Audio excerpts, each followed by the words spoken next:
अरे इस साला तो हमारा घर में घुस गल, बुझाता इस साला चोर है। भर से कहीं काहे हमारे घर में से सामान एगो ना एगो चोरी होता।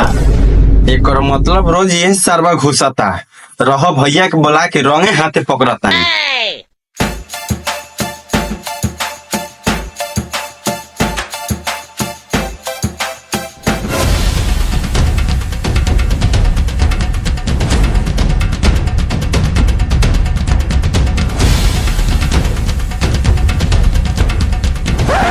भैया ओ भैया जल्दी खड़े चलो, तारा रूम में चोर घुसल बा।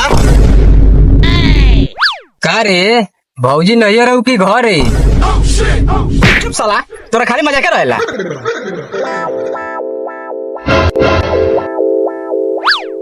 रे चनुआ मनुआ ए हमनियो चली सन काहेला?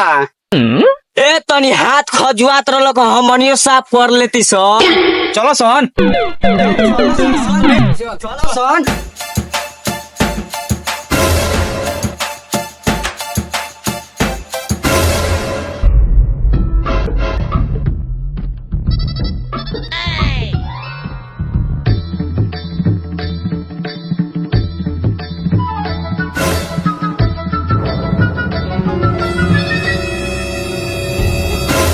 साला के मार दबा के। ओ भैया ओए बहनचोद, चोरी करे से पहले न देखे के चाहिए कि केकरा घर में घुसा तारी। ओ भैया सारा लोग देखिए कि घुसा रही हो तो वो पकड़ा गए नहीं। मार बहनचोद का अपन बोलते बा। अरे भैया लो ना मारे ना लो तो काट बोरी। अरे बाप रे बाप, अरे बाप रे बाप, भैया हमरे के छोड़ दे लोग तो पार्टी में रोक दे। पार्ट में क्या होगा मेरे? साला 5 गोरा मिल के भुलाइल गधा खाली मारता रसो तो पार्ट में आज हम तो तनिक मुंह में हो गए। रुके सर न तो साचो पार्टी में हक दी। पहले पूछे से कामना के बेटा हो केकर बेटा है? बोल ना रे साला, बोलत काहे की? हमार लारे जानता कि हम केकर बेटा होई। केकर मतलब तोर बाप मर गल हऊ का जाने सरवा मोर गोल की जिंदा बा। अच्छा बाप ना हो मतारी तो जरूरत हो। ओहो नहीं खे तो तू अलिस कहाँ से? बांसवारी में से। जाना तारे भैया लोग हमरा के जे पोसले रहे नु उ कहत रहे कि तारा के बांसवारी में से उठा के ले आल बानी। एकर मतलब तू कोनो के प्यार के निशाने इसका? हाँ भैया ठीक कहता रहो, हमर बात ठीक कहता रहो। चुपचाप बताओ चोरी काहे कइलो हो? जलेबी किनेला। हट तोरी बहन के मेहरारू, जिलेबी खाले कौन साला चोरी कर लेला रे? ओ भैया हम अपना ला थोड़ी चोरी कइनी हो। तो के करला चोरी कइले रे? ओ भैया गांव में मंगरवा के साली आइल बिया, ओकर नाम बा जलेबी रानी। ओकरा के जे जलेबी खियावता नु वो दिन भर ओकरा संग मस्ती करतिया। ज्यादा निमन बिया का रे? ओ भैया अगर तू ओकरा के देख ले बनू तो तार गार फाटी। ओकरा के देखते तहनी अपना मेहरारू के भूल जाइबो लोग। केने बिया रे तनी चल के बताओ तो। हई कलारवा धइले बारो, छोरबो तन चल के बताए। चल बताओ।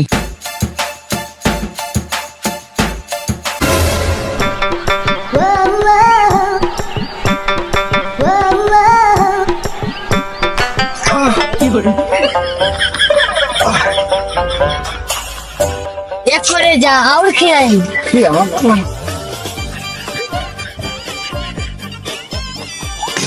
मजा आवता, बड़ी मजा आता है। तनी घुमा ना करे जा।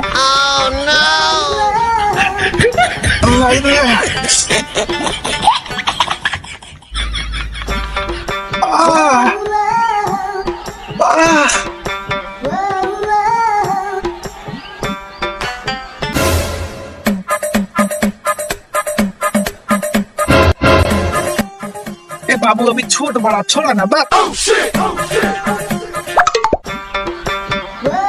रे भैयो एक रात मोछ दारी बा। चुप साला के मोछ वाला मार लियो। ए पूछो सा ना हमनी के साथे घोप घोप करी काओ जलेबी रानी लड़का के साथे घोप घोप करता रूट घर चल जाई चलो ना हमनी के साथे घोप घोप कर दिस ए हमरा उससे मतलब नहीं छे। हमरा के जे जिलेबी खियाई ओकरा साथे हम दिन भर घोप घाप करे। 1 मिनट जलेबी रानी हमनी ऑफिस जलेबी लेके आवता नहीं सर। अच्छा तो रउआ लोगन जाई लोगन जिलेबी लेके आई लोगन तले अपना इस छोटका के संगे मजा लेतन। चलो तो जल्दी मादा है बड़ा लोग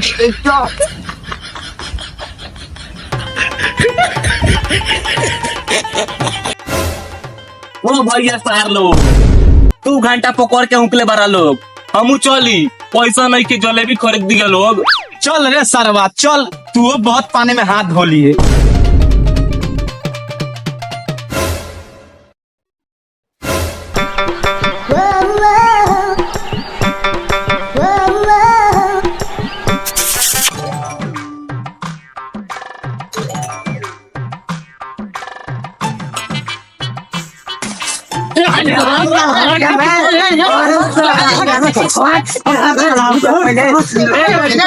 रुकी लोगिन एक मिनट रुकी लोगिन पहले रउआ लोग काहे ना करते लोग रउआ लोगिन एंगा करम त केंगा जिलेबी खियान हमरा के बताई लोगिन।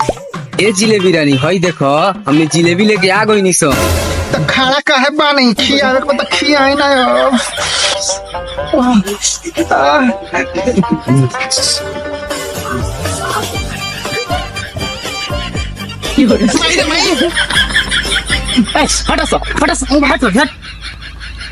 का हो जलेबी रानी खाली एक के चाट चूट कराइबू तो हम का नथु का केलार चाहते हैं।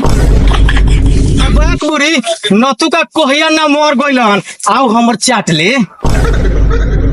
अरे आवा ना चाट ल तहरा के माना कोइले बो छोड़ हो ए अब रहे त लोगिन बड़ा देर हो गल बा घरे जाके बा दीदी खिसे आई त अतने सुखी और चाट ले अरे छोड़ा ना अतरी साली औरी रुको ना ना हम ना रुके कौन सुखी हटे लोगिन बियान मजा ले लेंगे।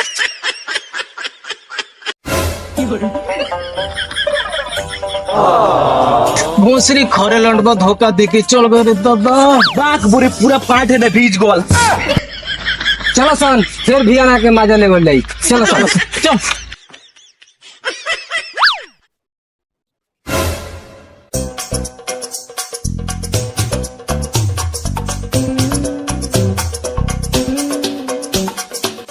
का बात बारी जलेबी रानी अभी ले ना आईली का जाने रे काहे ना आइल।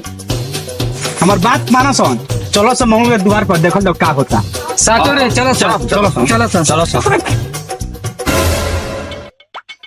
तो मंगरू कहो ना समाचार। रउआ लोगिन के दुआ प्यार से सब समाचार ठीक बा। तोरा घरवा में कैसन माल आयल बिया रे जे गावे गावे घूम के सारा छवारिक सन के पैटे खराब कर देती है। नानू लोग खोर चाचा उ माल नानू हियो उ हमर साली हियो आयल बिया 2-4 दिन खातिर घूमे। हाँ तो घूमे आयल बिया तो को दिया निमन से घूमे के न तो गाँव का छवारी घूम करा के घुमा दिया सो। ठीक बा लतखोर चाचा हम उनकरा के समझा देम।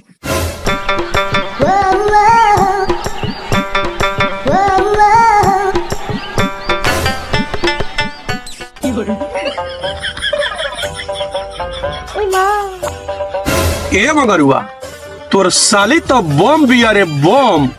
ई तो जावना वरी ताक दी ओकरा दिल के तो पुर्जा पुर्जा उड़ जाई। ओ चाचा ओ तनी अपना उम्र पर ध्यान दो ध्यान। ए मगरुआ रे तोर साली तो ऐसन बिया लइका तो लइका उ बूढ़वा के दम निकाल दी दम। देखो लखोर चाचा हम तोरा उम्र के ख्याल करतनी चुपचाप चल जा न तो 2-4 लात में तोरा प्यार के भूत उतार दे। रे बुढ़ी खिसियात काहे बारे घरे बोलैले बड़े बम तो काहे देखी कम देखे वाला चीज बा तो देखबे न करे। रे भोसड़ी तू घर में काहे नहीं जाते रे? जो घर में ना हम ना जाम, ना जाबी घर में। ना हम ना जाम तो ना जाम। हाँ तो यही आधा कपड़ा पहन कर रह। हमरा गांव के बूढ़ लोग के तो तोरा पर मन आइए गल बा। जब कोनो लेके भाग जाई तो मत कहिए जे जीजा जी कुछो ना कहनी है। रे बुढ़वा साला ये सब जाबे के तोरा मुंह में मुद्दा। हां मुद्दा साले बुढ़ारी में छवारी के कान काटता रह। रे साला बुढ़वा जो ना का बुढ़ारी में इज्जत कमावे के चाहत है जो क्या जाता नहीं अपना खिसियात कहाँ बढ़ो। एगो सारे नीमर मिल गल तो इतना अगर आता रहो।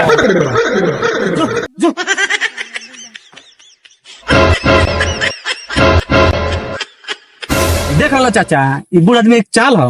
का कहे रे बाबू इस साला जवाने खराब बा। एमे जवाना के दोष नहीं खे चाचा, ई सब दोष बा लड़की सन के। एमे कोनो दुपट्टा छाती पर से हटा के चलता, कोनो हाफ पैंट पहन के चलता। साला सब लाज हाया धो के रख देले बड़ा सन। ठीक कहत रे बबू ई सारा दोस्त लड़की सन के बा। अच्छा ई बताओ तू केने आल बा? बस यही घूमे फिरे आ रही है।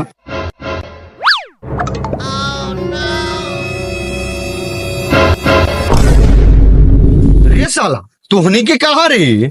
ना पूछो चाचा, माल देखे आल बानी सब। सार लोगन तुहनी माल देखे आल बा लोगन। रुको लोगिन रहो लोग इस साले कोनी के हम माल देखा वातनी। आवो लो सार तुहनी के माल से भेंट करा देता। चारा लाठी में चुतर मसाला ना निकाल देनी तो कहियो लोगिन। चलो तोरे को हम घरे पहुंचा दी। ना हम ना जाम। काहे ना जेबे रे? छर छलारी के बूढ़ पुरानी से हमर दुआर खाउन करइबे। ना जाइबे तो ढंग से कपड़ा पहन के रहबे त रह, ना तो चल तोरे के घर पहुंचा दी। ठीक बा, अब हम नीमन से कपड़ा पहन के रहे। हाँ तो ठीक है बा, निमन से कपड़ा पहन के रहियो, ना तो जान जाइयो कुटा तोरे के भेजा दे।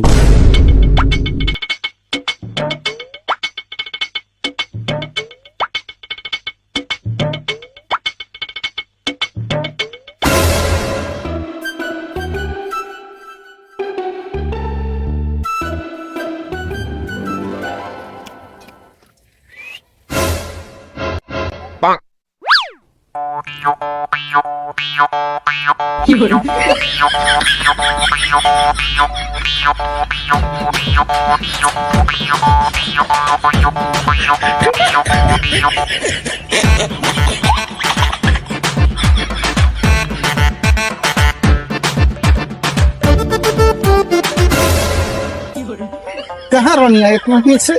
का करी करे जा तनी वो काम में अजुड़ा करनी है। हमर बनोई बा एगो रात दिन तंग कइले रह त कोनो समय के मिले दे त रहुआ कितना दिन पहल बनिया।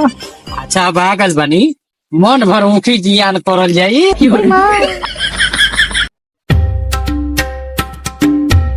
जिलेबी ए जिलेबी आई बाल बुझा तो हमर शरीरिया भाग गल का दू।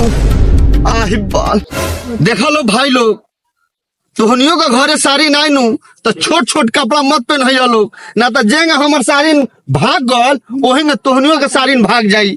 अब बुढ़वा छवारी से दुआर खाउन करा दी।